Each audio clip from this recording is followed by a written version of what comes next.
Mayong buntag sa tanan. Magpadayon ta sa ato ang study on the importance of creeds and confessions. So sa atong pagsugod ampo ta. Salamat kay Ginoo nga imoming gadala ani nga balay nimo nga ampuanan ug simbahan nga sa makausap pa Lord kami makapahigayon og pagsimba sa imuha. Pasalamat mi kay biyaan sa amoang sagdaan na mo among kaugalingon na panglawas. Wala mi kadasi Ginoo kalipay sa pagsimba, but ikaw ang nagbutang og delight, desire sa kasing-kasing to come, and as we would worship you bisan pa aning pagsugod namo sa Sunday School, pray Ginoo nga ikaw magauban ka namo, ang balang spirito magatabang sa mua, apil ang imong servant Lord na magatudlo. We pray and ask this in Jesus name. Amen. So sa atong pagpadayon sa importance of creeds and confessions, makita nato nganong importante ang creeds and confessions. And again, we are a confessional church. We are a confessional church. We hold the 1689 Second London Baptist Confession of Faith. Ato nang wala nato nagitaguan, na ato nang gi-declare or ato nang gi-claim o atong even gina-share sa atong mga bisita, those who are applying sa ato ang membership. Now we hold the 1689 London Baptist Confession of Faith, like other Reformed Baptist churches. Makita nato ni sa ato ang not just sa atong hymn book, but makita nato sa atong Facebook page for people to see what confession do we hold.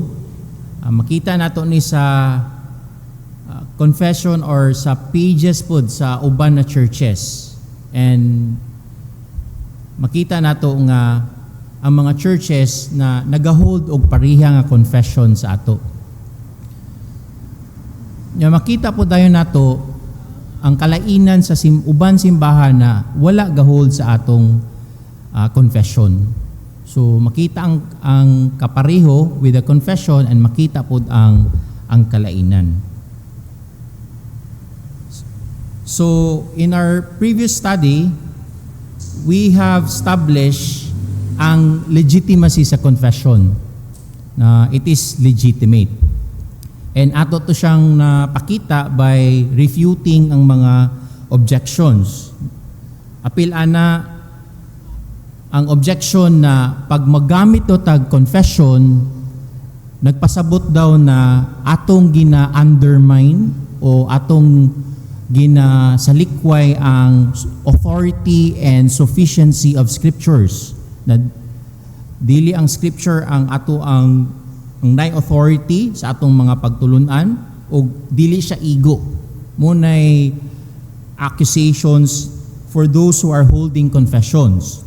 Another is kining Christian liberty, na it undermines also ato ang Christian liberty, na mawala ang atong Christian liberty pag mag-hold tag confession. And we're able to refute these objections kay makita gani sa ato ang confession na ay isa ka chapter that speaks about Holy Scriptures, that speaks about the sole authority of the Scripture and its sufficiency, na supported with biblical truths or from the Scriptures. Unya, kita sa gatuo ta sa Christian liberty, na we have freedom after freed from the bondage of sin through Christ. And so we do not agree na it undermines our liberty when we have confession. Pasabot na ginakontrol ta or nawala ang atong Christian liberty.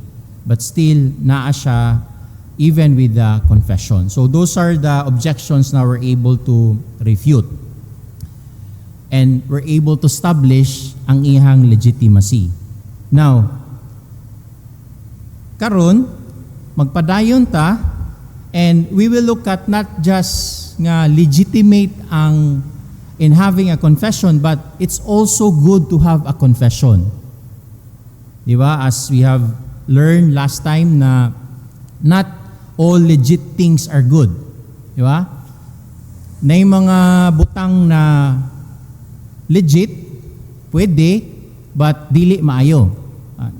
Explicitly, gibutang na sa 1 Corinthians 10:23 na all things may be lawful but not profitable. For example, pag-abot sa pagkaon, na ganahan ta mo kaon ani, ganahan ta mo kaon ato, wala man, di man siya dautan, legit man na siya nabutang, but maayo ba siya para sa imuha, kana nga pagkaon? Si diri nga naa kay mga health issues. So inga na, not all things na legit are good. But ang atong confession, both legitimate siya and good. And if it is good, then it is necessary.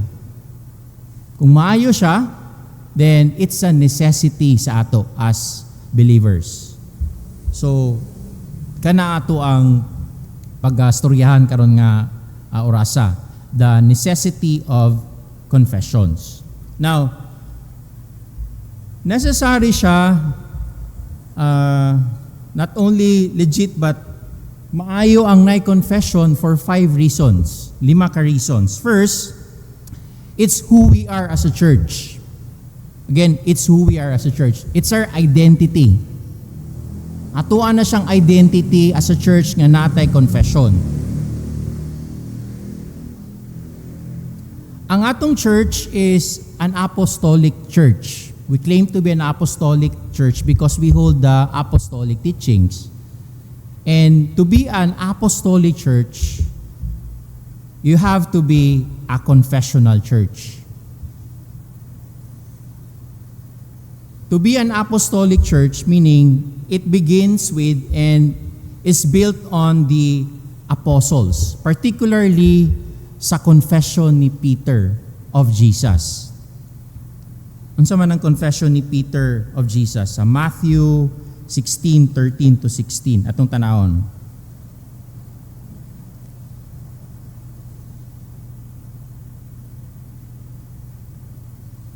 Matthew 16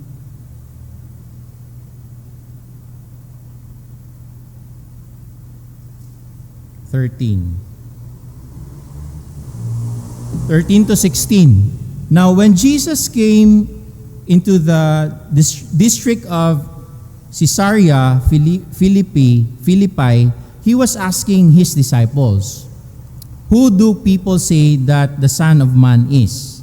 And they said, "Some say John the Baptist, and others Elijah, but still others Jeremiah, or one of the prophets." He said to them, "But who do you say that I am?" Pangutana si Simon Peter. So Simon Peter answered sa verse 16, "You are the Christ, the Son of the living God." Now, kini nga confession ni Peter. So, sa atong gibasa, nag-confess si Peter dire. It's an example na of a confession naghihimo ni Peter. That Christ, ang confession ni Peter dire, that Christ is the Son of the living God. Now, kini nga confession, wala ni nag-originate kay Peter lang. Dili ba ingon nga, gikan ni sa iya that Christ is the Son of the living God. During that time, ma-observe niya, makita niya, madunggan niya, labi na when Jesus was baptized in the Jordan River. And the Father said,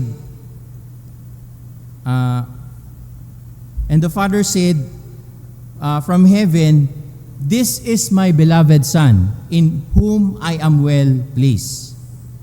So, muna pagpangutana ni Christ sa iyaha, "Who do men say that I am? Who do you say that I am?" And so, ang tubag ni Peter, You are the Christ, the Son of the living God. Unsay gibuhat ni Peter dire? Peter was agreeing with Jesus' own eternal Father about ani nga butang. God the Father calling Jesus as His Son. And Peter saying here, Amen. Diba? Kita, when we agree, we say Amen. Peter agreeing here with that Christ is the Son of the living God, that's who Christ is, He's the Son of the living God. So, that's Peter's confession. So, nagsugod, ana. And then, we are built not just on the apostles, or on the foundation of the apostles, but also of the prophets, with Christ as the chief cornerstone. In Ephesians 2:17 to 20.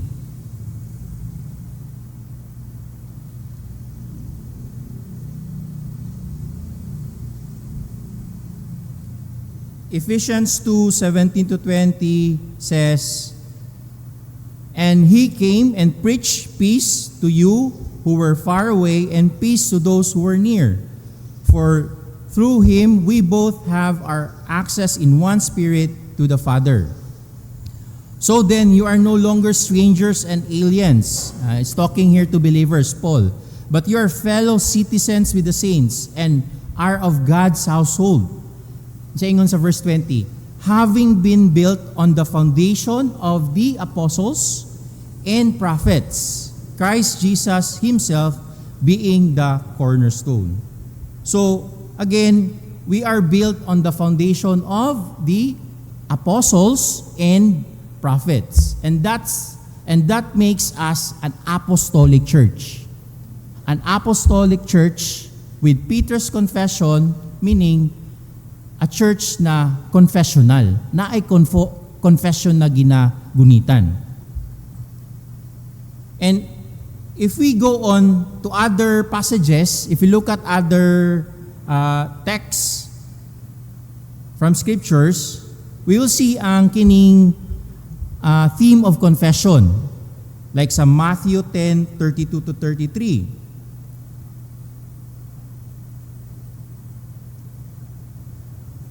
Matthew 10:32 to 33. "Therefore, everyone who confesses me before men, I will also confess him before my Father who is in heaven. But whoever denies me before men, I will also deny him before my Father who is in heaven." So, there's acknowledgement of Christ, confessing of Christ. And we have read, there's denial. So, there's confession, there's acknowledging, there's acknowledgement, there's denial. So, makita nato ang theme, ang language of confession. And then, 1 John 4:2 to 3.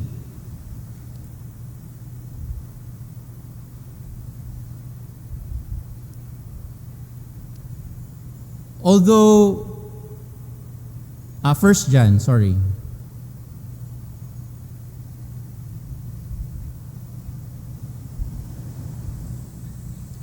"By this you know the Spirit of God.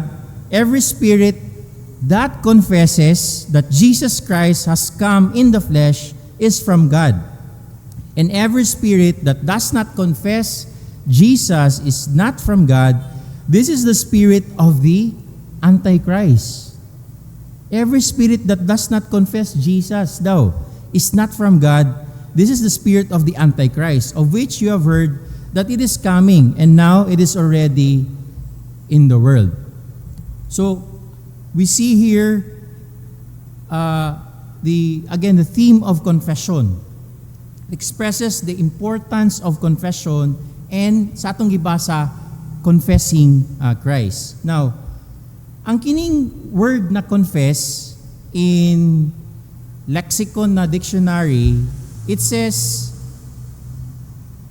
or it comes from a basic meaning, which is to say the same thing. The same thing. Ang meaning nga ni is binding siya, no? Binding, it's binding a speaker to his word, na he sure sa iyang confession, sa iyang gina-claim. Ikaduha, to confess is to confess something that is true, tinuod, para niya. Something mo admit siya, something na mo agree siya. So, to confess is to say the same thing. Sama sa confession ni Peter. Peter was saying the same thing as God the Father. Sa giingon sa Father, this is the Son of God. Muna'y pasabot sa saying the same thing. And the church is to say the same thing as Peter. So, you can say the same thing as Peter said about Jesus Christ the Son, which is the same thing that the Father said. So to be a Christian is to confess Jesus as the Son of God. Muna'y pasabot to say the same thing in confession. And then also, valuable siya,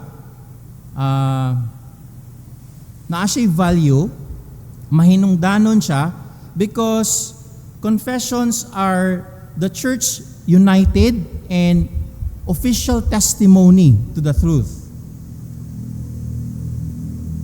Ang church ang ingon na o muni ang confession, muni ang atong confession. And this is what the Bible teaches na makita sa ato ang confession. Muning message sa Bible na ato ang nasabtan. Dili ni siya ang pareha sa mga Jehovah's Witness na they say the Bible says. Muning giingon sa Bible. Di sila makaingon ana. The same sa mga Mormons. Di sila kaingon nga muning giingon sa Bible. If naaman sila confession o wala. Dili pod sama sa mga Roman Catholics na makaingon sila, this is what the Bible says. But sa ato, in our confession, we can say na we are sure na this is what the Bible says. So meaning, si Peter and uban na mga apostles are the foundation again of the church because they confess the truth about Jesus.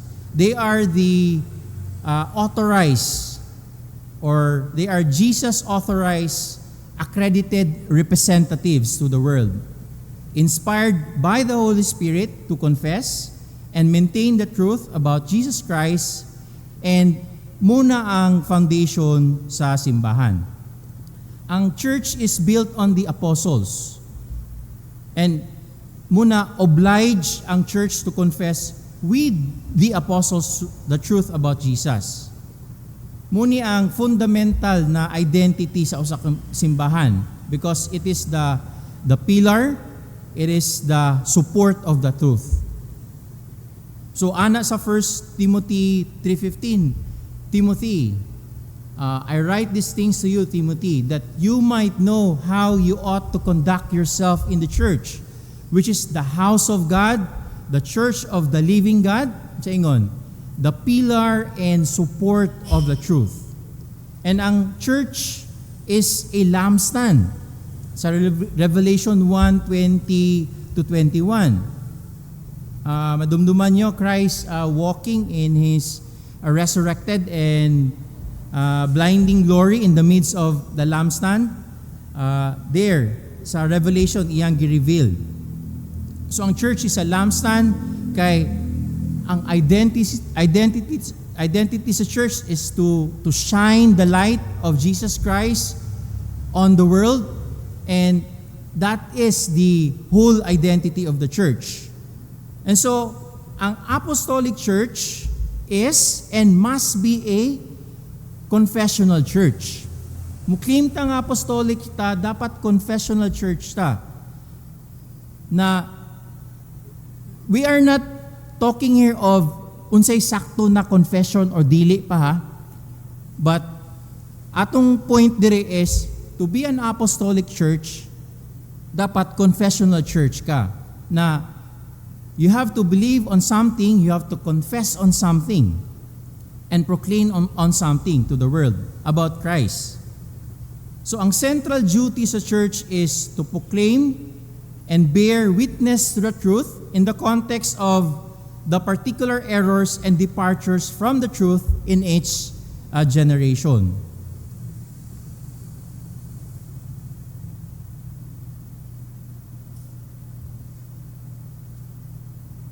Diliigo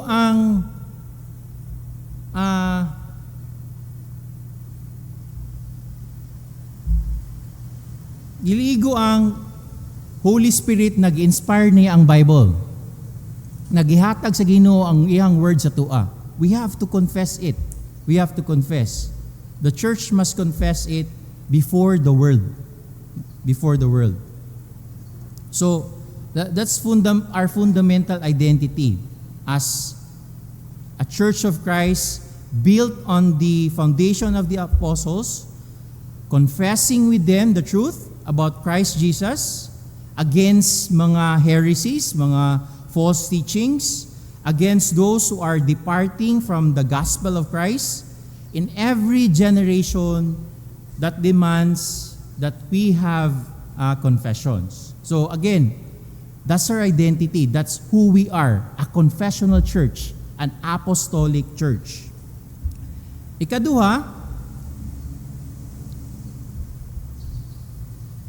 by plain honesty, we are required to confess, or are required to have a confession. Dili ba na mas honest ta kung atong isulat ang atong confession or natay confession? Na those who are coming sa tuwang church or those na makastorya nato, makabalo sila unsa ang mga ginatuuhan nato sa Bible, na wala tay ginatago, di ba? We're not deceiving anyone. Now every church has a creed, as we have learned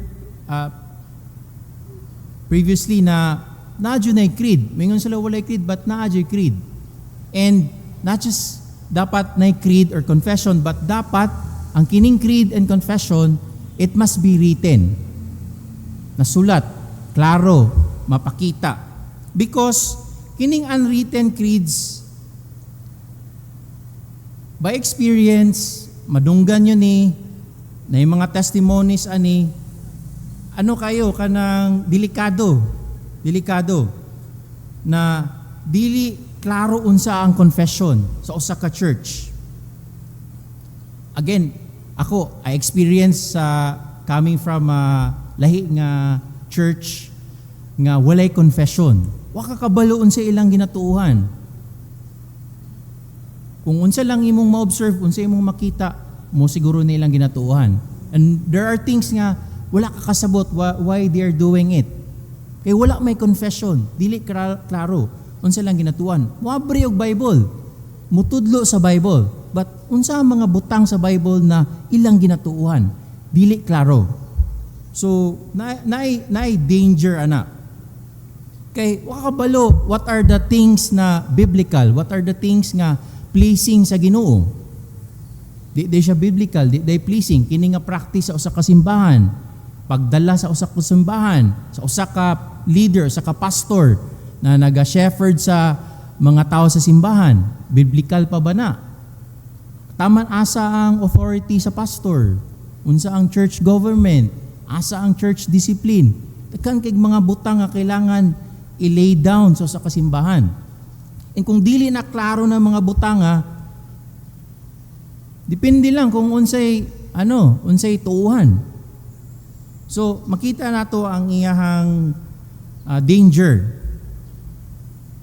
Now, ana si Berkhoff na all these churches have certain definite convictions in religious matters and also ascribe to them a certain authority, though they do not always formulate them officially and acknowledge them candidly.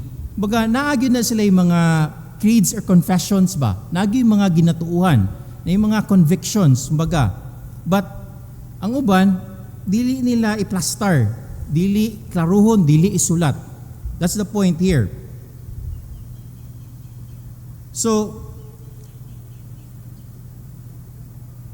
ana si Waldron na history clearly proves that even the present day opposition is not really an opposition of dogmas as such, but simply opposition to a certain kind of dogmas.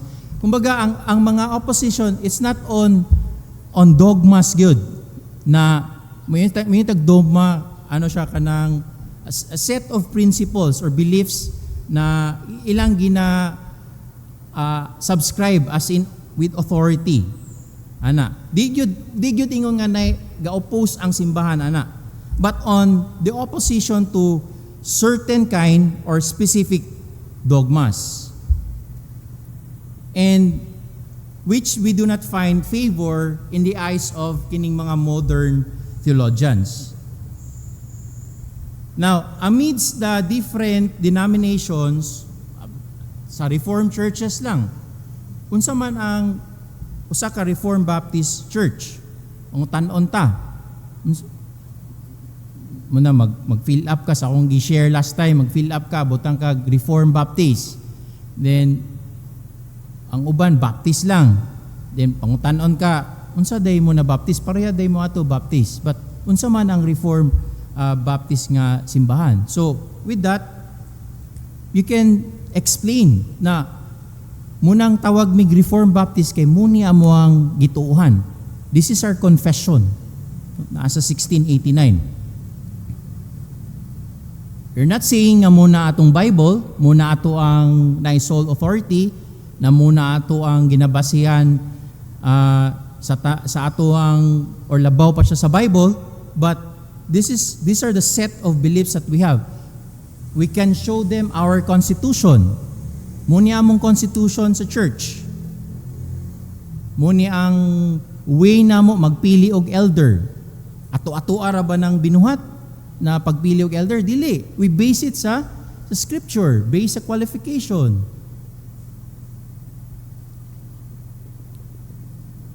So, it must be written. Kay dili ba ingon na musulod ka sa simbahan, walay confession, and then ma-surprise na lang ka na unsa day ning mga butanga. Kay wala gi tudlo or wala gisulat ang confession. And right now we have applicants sa atong membership. So sa sugod pa lang ato nang storya sila, gina-explain na ang confession. Now we hold 1689 confession or London Baptist Confession of Faith. So, dili pasabot na masabtan na nila tanan, ma-memorize na nila, makuha na nila tanan, mo-agree na sila tanan, but wala na ito gitago-taguan that this is the confession na atong ginagunitan. And hinay-hinay atong gina-explain sa ilaha. Before nato sila dawaton, of course, ang atong requirement is dapat, ang ilang conversion, klaro. So, that's in our confession about salvation, about who Christ is, naa sa atong confession. So, hinay masabtan nila. And again, dili requirement na makuha na gud nimo ang entire confession, but kabalo ka unsa ang confession, and on the basic, on the fundamentals, mo agree ka. So, with plain honesty, or being honest sa mga tao, sa simbahan, we need to have a confession. Next is, our exposing air demands it. Now, on the creeds or confession, isa gyud sa purpose niya sa atong nakita is pang-counter siya, pang-refute siya sa mga heresies. Na yung mga sa Church at Pentecost, mga AD 29 to 33, na yung mga heretical movements. And kini sila, they all turned kay Christ, no, upon the nature of Christ. Wa tay madunggan na simbahan na muingon na wala ko gato kay Christ and wala ko gato sa Bible. Di kay kadungog ani sa mga heretic. And to be a member of our church, you have to believe in Christ and Scripture. kung kana lang, mayon lang kag mutuo ka og Bible, mutuo ka kay Christ, or mutuo ka sa Scripture or kay Christ, then join na sa mong simbahan. Ang tanaw natong uban na group na mutuo mo kay Christ, mutuo mo sa Scripture, mutuo mi. Then join us. Pero ato silang imbitaron, we know nga di sila mo join na to. Nga naman, idili igo nga pagtuo lang sa Bible o kang Christ. So requiring belief in Christ and Scripture has been insufficient to distinguish truth from error. Sa apostolic period of the church, na-confirm nila na kining mga creedal formulation nagsugod sa New Testament. Yung New Testament prophecies na ang mga satanically inspired heresy, mga counterfeit Christianity would arise, mga false teachings. And it requires na such heresy be exposed or plainly exposed by setting the truth, by establishing a set of beliefs or set of principles na gikan sa Bible. And muna, this is one of the responsibility or duties sa atuang elder sa 1 Titus 1:9 that says,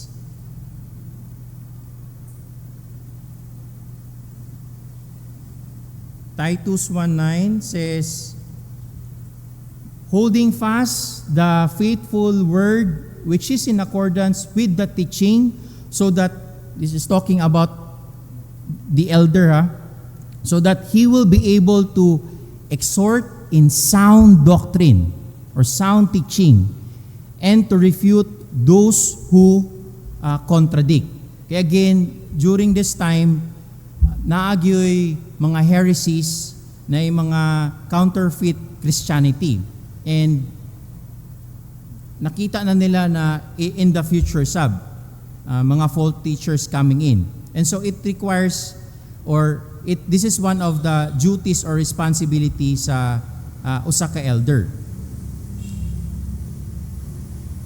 So sa New Testament pa lang, makita nato ang creedal formulation, no? Confession na formulation to counter or to refute kining mga heresies. So, importante siya. Ana si Waldron na the entire confessional tradition of the church is a tree that grows out of a seed of Peter's confession of Christ, katong confession ni Peter. So whatever is true and right in the confessional tradition of the church, coming up through the Apostles' Creed and Nicene Creed and the great creeds of the Reformation, is a seed that is just like the growth of Peter's confession of Jesus being the Christ, the Son of the living God. So nahimo siya nga instrumental ang confession ni Peter. And again, in going to a church or coming to a church, in applying for church membership, dili lang igo na mutuo ka kay Christ sa Scripture. But klaro, unsang mga butanga sa Scriptures na imong ginatuuhan. Unsang mga truths sa Scripture, whether the set of beliefs, set of principles sa Scripture na imong ginatuuhan. And encountering kini mga heresies, for example, kining Gnosticism. Kining Gnosticism or mga Gnostics, they believe that the physical flesh was evil. Kining physical flesh. And that the spiritual was good. So ang flesh is evil, spiritual is good. And so dili nila madawat that the Son of God, that the Word of God sa atong mabasa sa Scripture became flesh. Nahimong tao si Christ. So for Gnostics, kaya nahimo man siyang tao, flesh man siya, nahimo siyang evil or evil siya. And so he distinguished between the fleshly Jesus, meaning ang mga Gnostics, they distinguish between the fleshly Jesus and the heavenly Christ Spirit. And they would say na si Christ daw, the heavenly Spirit, came down on the earth, earthly Jesus, for a while, kadali, and then nawala po dayon. But the early gospel confession is that Jesus is the Son, is the Christ, is the Son of God. Ilan ning gi-reshape no, to rebut this. Ana si Peter, you are the Christ. Ana siya kay Jesus, you are the Son of the living God. Implicitly, murag rebuke na niya ang mga Gnostics ani.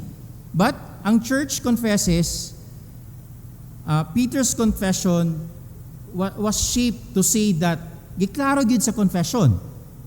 Makita na to sa itong confession that Jesus has come in the flesh. So every spirit that confesses Jesus as the Christ, who has come in the flesh, is from God, but many deceivers do not confess Jesus Christ as coming in the flesh. So, makita nato ang reshaping sa confession ni Peter to argue or to refute kining mga Gnostics. So that's an example of creedal formulation in response to heresy. Now, fourthly, our spiritual unity demands it.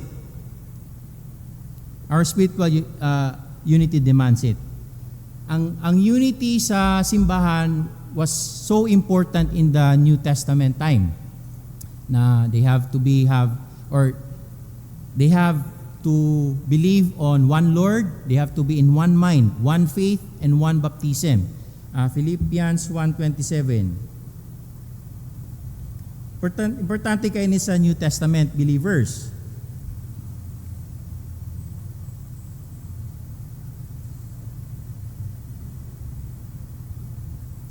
Only conduct yourselves in a manner worthy of the gospel of Christ, so that whether I come and see you or remain absent, I will hear of you that you are standing firm in, one spirit, with one mind, striving together for the faith of the gospel. So, one spirit, one mind, walking together for the faith of the gospel. So, importante ang unity sa church sa New Testament. And to have unity, kailangan na ay confession. Nga naman. Crucial kayo ang doctrinal agreement para ma-attain nga unity. Dili mo mag-uban kung dili mo in one mind, di ba? Maybe we can look at ang kining mga couples. Lisod kayo og di mo magkahiusa. If you're a single, you're considering someone na minyuan nimo. You need to know kinsa siya, you need to know unsa iyang gituuhan. Otherwise, there will be a problem pag mag-ipon na mo. The same po sa mga New Testament believers, sa ilang time, importante ang unity, and maabot ni siya when you agree on the things nga naa sa Bible or teaching sa Bible. 1 Corinthians 1:10, it says,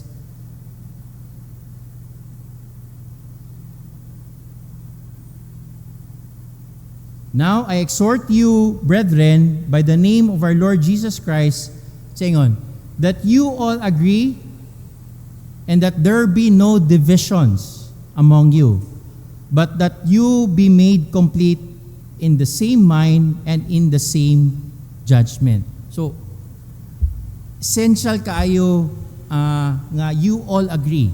No, there's agreement. And there is agreement in even making judgments. And another is that sa 1 Timothy 6:3-6,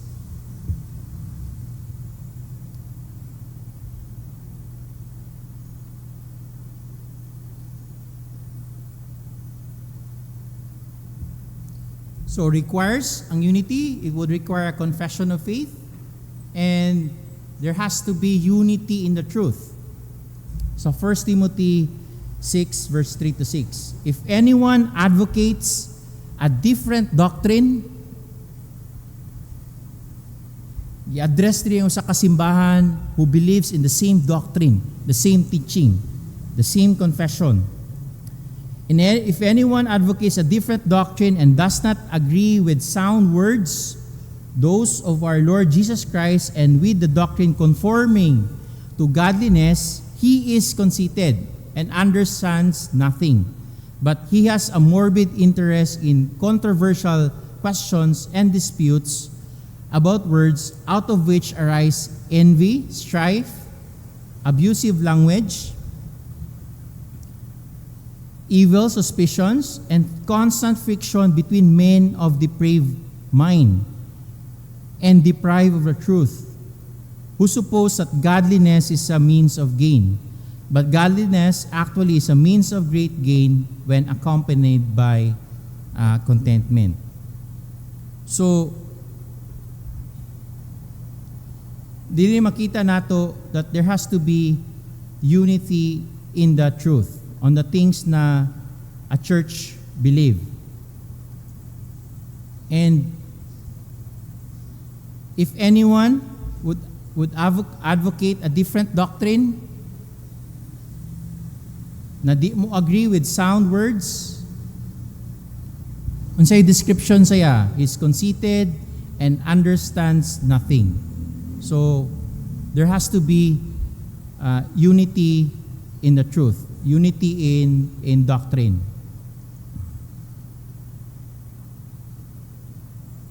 Okay, nakita nato diri na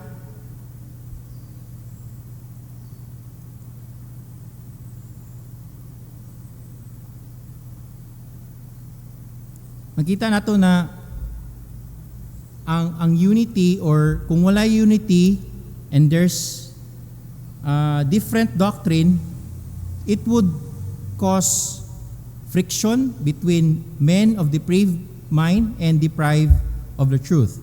So again, deep spiritual unity in the church, according sa mga passages na atong gibasa, requires that there be unity in the truth. That the church agree on what the truth is and say what it means by the truth. And so, such agreement then requires churches to hold and adopt public confessions of faith. So that's the fourth reason na we have confession, na it is good, that it is necessary, because our spiritual unity demands it. Now, fifthly, our Christian fellowship needs it. Our Christian fellowship needs it. So, atong fellowship is built on knowledge. Pasabutan na.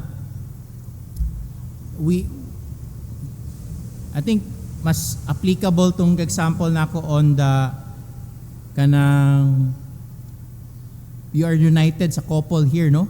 Okay, you would be united to a person na kaila nimo, built on knowledge. Lisod kayo wa ka kaila sa person, kigminyo ka niya, wa jud ka kaila niya, kay mong gitanaw lang iyang itsura, iyang mga talents, na-impress ka, or sa pananaw sa mga tao taas kay siya, but wa jud ka kaila kinsa siya.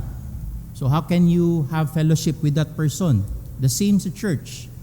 Our fellowship is built on knowledge. Pag salo-salo na to diha, magkaon together, magstorya, mag-sharing, that's built on knowledge. na nag-ilhanay ta, kabalo ta unsa atong ginatuuhan, kabalo ka unsa imong ginatuuhan, kabalo ko unsa imong ginatuuhan, una kig fellowship ko sa imuha.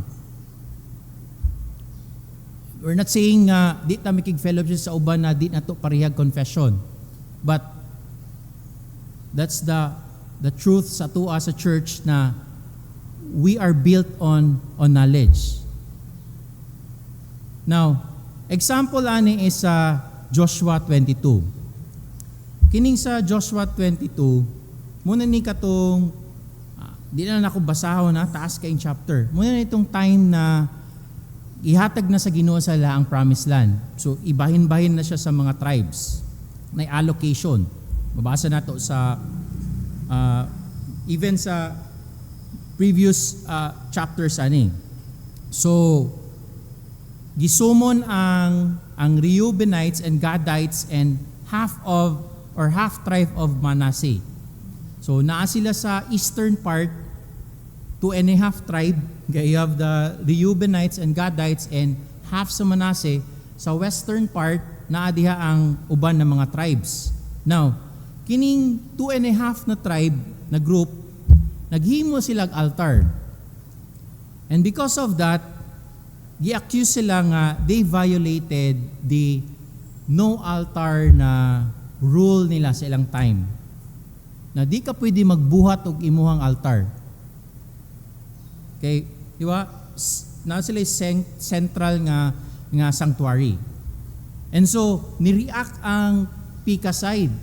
Tungod kay naghimo sila altar, ni-react sila and naging confrontation na nahitabo. So they sent Phinehas, the son of Eleazar the priest, with representative from each tribe and families.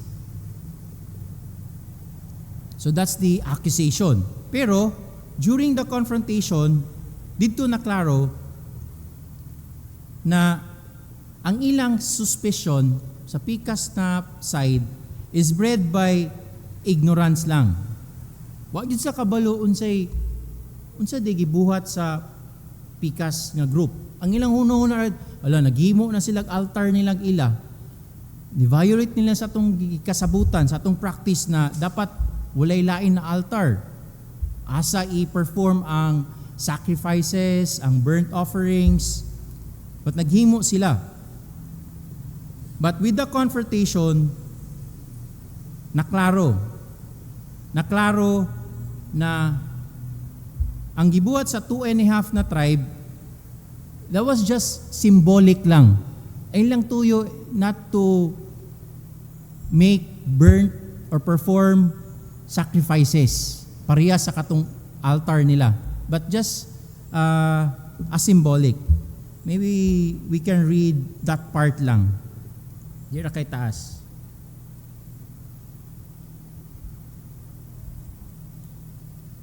Joshua 22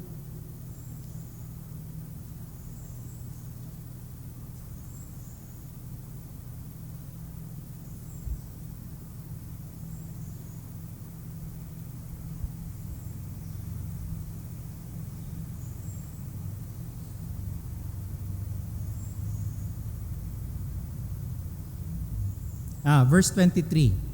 I'll read. If we have built as an altar to turn away from following the Lord, or if to offer a burnt offering or grain offering on it, or if to offer sacrifices of peace offerings on it, may the Lord Himself require it. But truly, we have done this out of concern, for a reason, saying, in time to come, your sons may say to our sons, have you to do, or what have you to do with the Lord, the God of Israel? For the Lord has made the Jordan a border between us and you sons of Reuben and sons of Gad, you have no portion in the Lord. So your sons, make our sons stop fearing the Lord. Therefore, we said, let us build an altar, not for burnt offering or for sacrifice. Ang point dire is naklaro, no? Naklaro sa pikas nga tribe na ang ilang tuyo sa pag-build og altar. Baga wala siya symbolic para sa iyang gingon, sa explanation nila na dili ni para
Tights.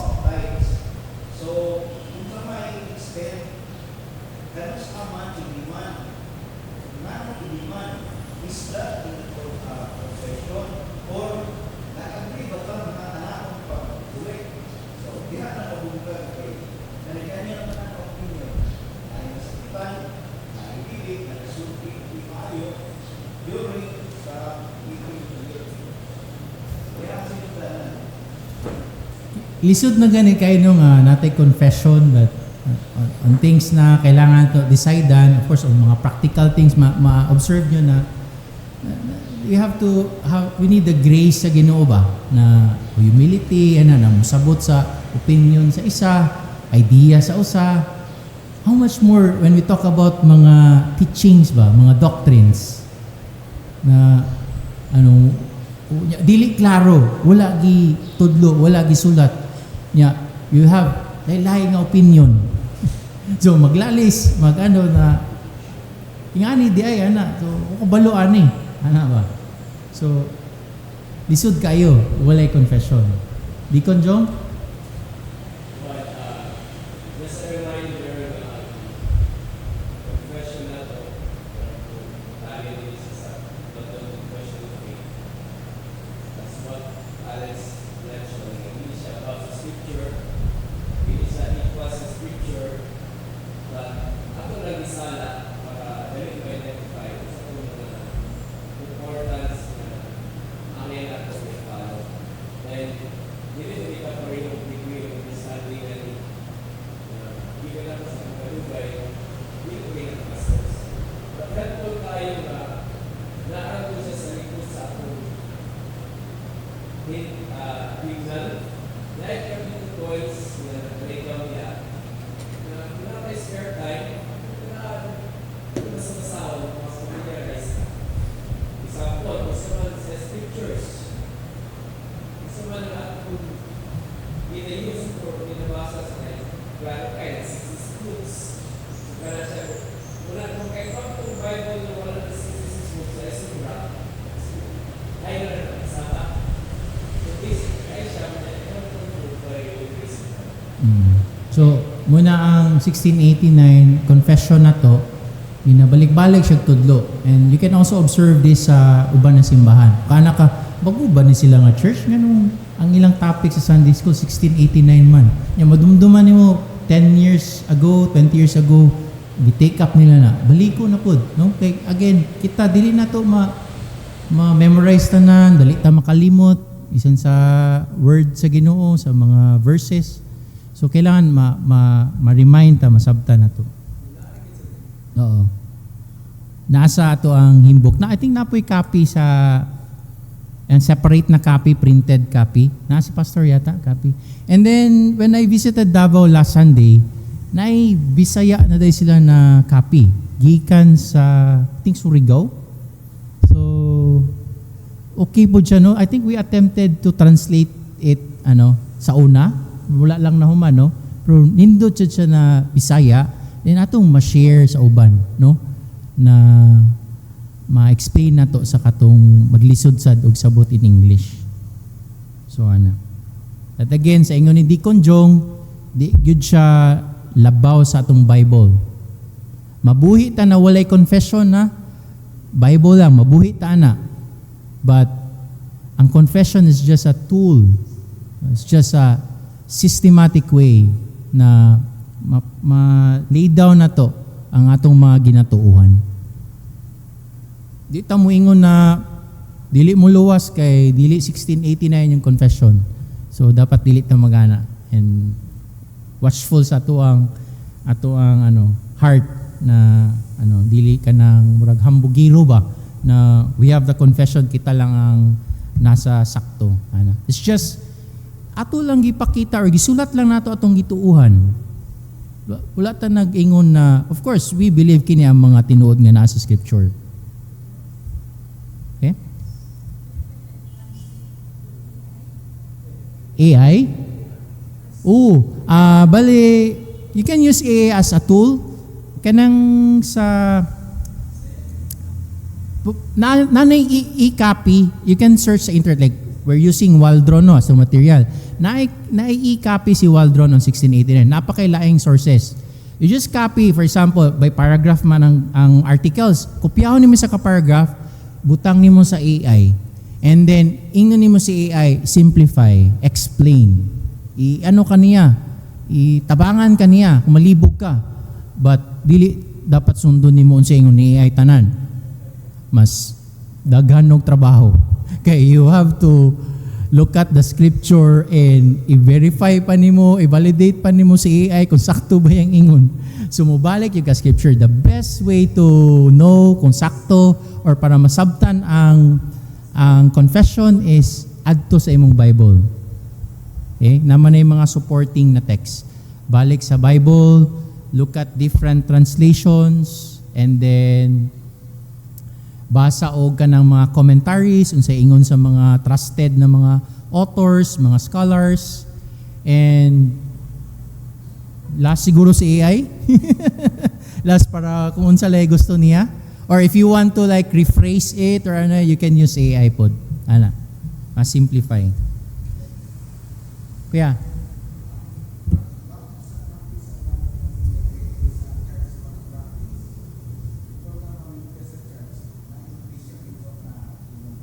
Na.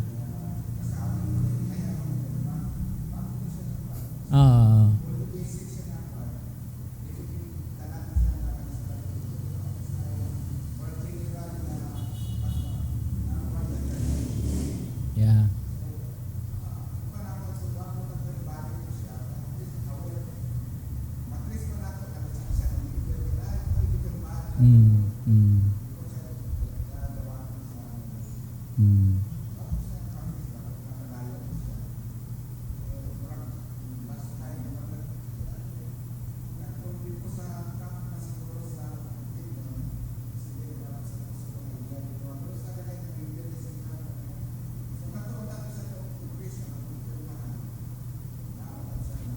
And if you visit uban na sister churches na to, sa ilang worship, na ay ilag yung i-recite ang confession. Isa ka sentence, isa ka paragraph, na yung mga nga na. So ay mong katingala nga, unsa man nga grupo. It's just their way of maybe reminding them no sa ilang confession, which is not bad. Pero lahi lang po dato ang practice.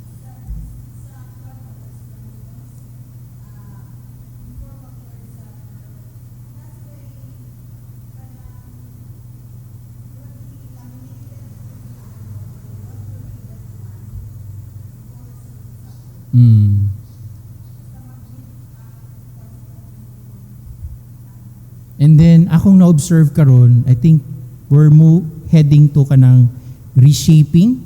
Kay, uban churches, sister churches nato, every Sunday na sila mag-Lord Supper. Si Waldron, ilang church. I think ang Moonwalk. Yeah, the Moonwalk. Sa Davao, ana. So, unsa may reasons behind ani. Unsa yan. Of course, ang wisdom diya sa ato na we do it every first as often as you can, mas maayo, di ba? But we do it first Sunday para ma-prepare ta. Aside from practically medyo kinahanglag work na pag-prepare, and of course atong selves no ma-prepare ta. But that's the mga churches karon na every Sunday ang Lord's Supper. So kana na posible na yung mga changes sa confession in the future. Una, from mga creeds, canons of Dort, Westminster, nag-first London, second London. So, that shows nga, di siya perfect, di siya absolute. Okay, usab man. Unlike sa scripture, di pwede usabon. Siya ang na-authority, sufficient siya. Okay? Sige, let's pray. Father, we thank you bisan pa sa aning simple o short na mo na study about the importance of confessions. Pasalamat mi amahan sa imong tabang, and hinay-hinay ma-appreciate na mo ang iyang bili o relevance sa mo ang kinabuhi as believers, individually and as a church. We continue to pray na imo ming i-preserve labi na sa mga pagtulunan nga dili maayo, nga dili biblical. Help us, Ginoo, nga kanunay mi nga faithful sa imuhang pulong, sa imuhang mga doctrines. And we pray, Lord, na ubanan ninyo sa kanunay, and labi na, Lord, sa among pagsimba nga nabilin karon nga panahona nga among mahatag among kaugalingon, Ginoo, diya sa pagsimba kanimo. Bless our fellowship, bless our time together, and this day, Lord, na we would keep your day holy. Pray and ask this in Jesus' name. Amen.